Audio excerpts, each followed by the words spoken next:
Ay, magandang araw mga boss. Kumusta po kayo lahat? Ngayon po nandito tayo ulit sa talungan ng mga boss natin dito. At kukuha tayo mga boss ng update ha. Ito mga boss yung talong na ina-upload ko yung mga video noong mga nakaraang buwan. Ito yung variety ng Prolifica F1. Transplant ito siya ng March 5.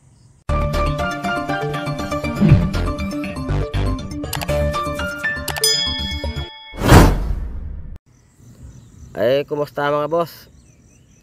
Ayun mga boss, nandito ako ulit sa talungan ng boss natin dito.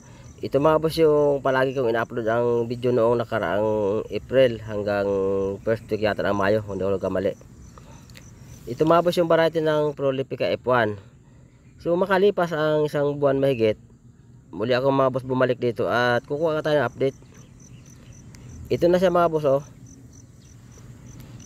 Ang edad dito ngayon, ano na ito siya, 105 days. Dahil sa July 5 pa ito siya 120 days. Ang ginawa dito mga boss sa spacing noon nang nagtanim sila, 2 meters ang lapad ng bed. Pero ngayon mga boss, tingnan nyo oh, so sumarado yung pagitan, wala na madadaanan yung tao. Sobrang lago at saka ang tangkad daw, halos lulubog na ako rito sa talungan ito. Grabe sa nga oh. Ibig sabihin, doon pala sa 2 meters na ginawa ng lapad ng bed, hindi pala siya sapat. Kulang. Dapat pala dito, mga 4 meters ang ginawang bed para hindi siya magsarado. Kaya ayan tuloy yung mga yung mga nag-harvest oh. Hirap na hirap sila kasi hindi sila makadaan. Kasi wala na madaanan sila oh. Oh, tingnan nyo oh, ang lago ng talong. So dito mga boss sa video ito, yung mga nagtatanim ng talong, lalo yung mga baguhan, makakakuha kayo dito mga boss ng idea kung ano ba talaga ang dapat na spacing ang gawin. Sa 2 meters oh, ano siya, sarado siya oh, walang daan. So wala siya mga boss bunga sa ibabaw, nasa ilalim lahat yung bunga. At kung mapansin natin sa ibabaw, ngayon pa lang umarangkada yung bulaklak, kaya ayun sa taas oh, puro siya bulaklak. Sa ilalim yung mga bunga mga bossing, ayan oh. Ang lago sa edad na 105 days. Sobrang tangkad niya at saka asa nga, grabe sa nga, ang dami. So yan mga boss, sana makakuha kayo ng mga idea rito ha, pag kayo ay nagtanim ng talong. Hindi mga boss sapat, yung 2 meters pala. Ayan, mga tangkad oh, hanggang liig na ng mitas oh. Kaso wala silang daan, yun ang malaking problema rito mga bossing. Maraming bulaklak sa ibabaw oh. Nagbayad sa ibabaw, dami oh. Oh. Ilan?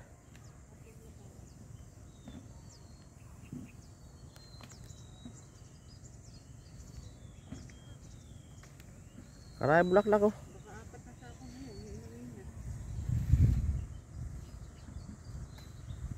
Apat.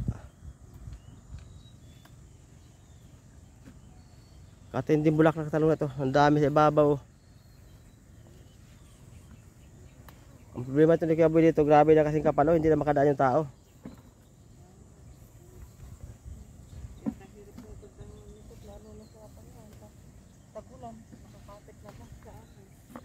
Kalaki ng space to, 2 metro tong kanal niya oh, pagitan oh, pero nag-aabot pa rin eh.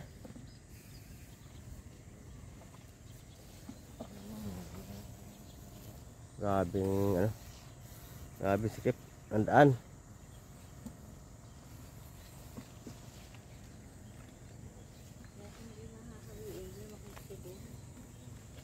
Wala na, hindi ka na makadaan dyan.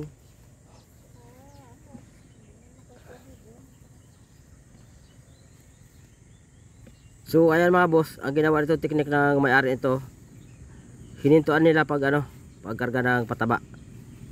Kasi habang pinapatabaan nila, lalong lumalago, sumasarado lalo ang gitna. Katinding ang tangkad na talong to. Kataas ang inaabot no. Di ko akalain na abot ito ganito kalago eh.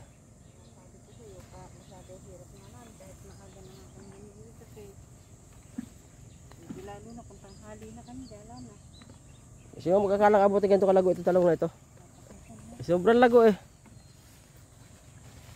Hindi na pala ito pinatabaan, hindi na pala pag pataba.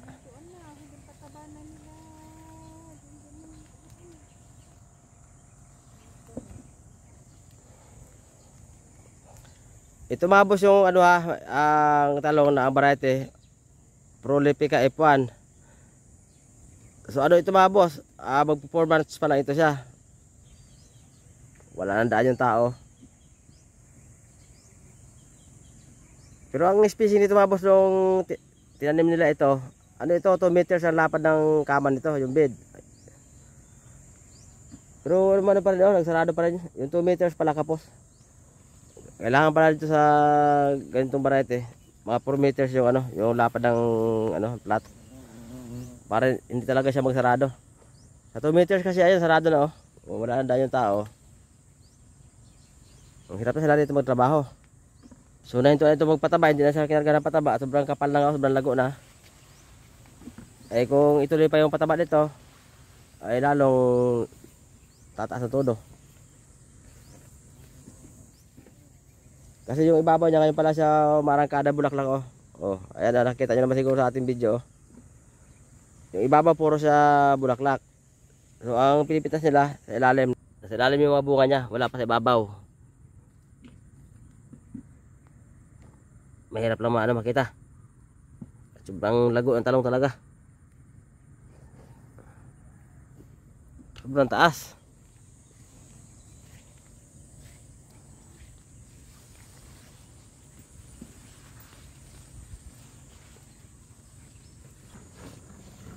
Kahirap pasukin sa ilalim talong na to. Yan mga boss yung bunga sa ilalim oh. Yan. Wala pa siya sa ibabaw kasi ngayon pala siya flowering sa ibabaw eh. Puro ilalim pa siya.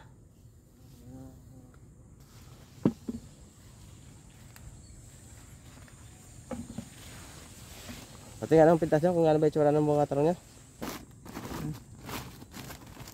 Makinis pa rin naman oh. So konting pataba pala na ubos ito kasi ano ito siya. Sa July 5, 4 months ito. So wala pa siyang 4 months, nakadalawang bag lang sila na ubos. Ngayon naghinto sila ng pataba at sobrang naman lago nga oh, sobrang lalaki na ng talong. Ang tangkad at saka ang lago. Wala nang daan yung tao sa gitna oh. Ayun, wala nang space, nagsarado yung spacing nyo. Yung pinaka flat niya nagkasarado. O ayan nyo, halos lubog na yung tao na mimitas oh. Pero bata pa naman ito siya.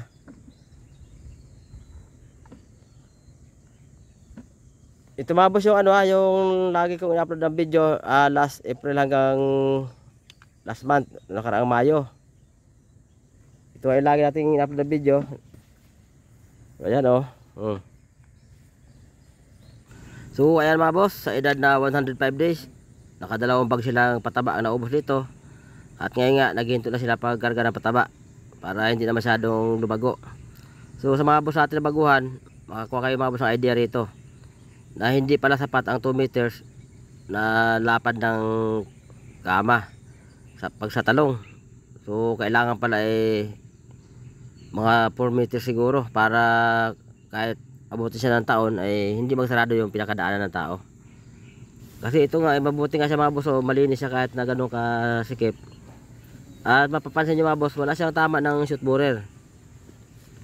Wala tayong nakikitang talbos na naglalanta. So napapatay pa rin siguro dito yung mga insekto, pero palagi ko pahirapan na ito talaga. Medyo tayo sila dito ng gamot. Medyo mag-aksaya na rin. Kasi hindi siya pwedeng spray ng ganun lang kabilis. Kailangan talaga dito paligo. So yun mga boss ha, sana may mga idea kayo makuha rito sa video ito. At ito ay maging aral sa mga nagtatanim ng talong, lalo sa baguhan, na 2 meters pala ay hindi sapat.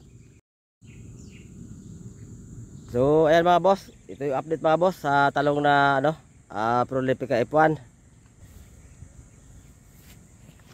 Makalipas ang isang buwan mahigit, so muli tayo bumalik at kuha tayo mga boss sa update. So ito na ngayon mga boss, ang update ng talong na ito. Ano ito mga boss sa transplant, ito siya ng March 5. So ngayon ng pitsa ngayon, June 23 ngayon.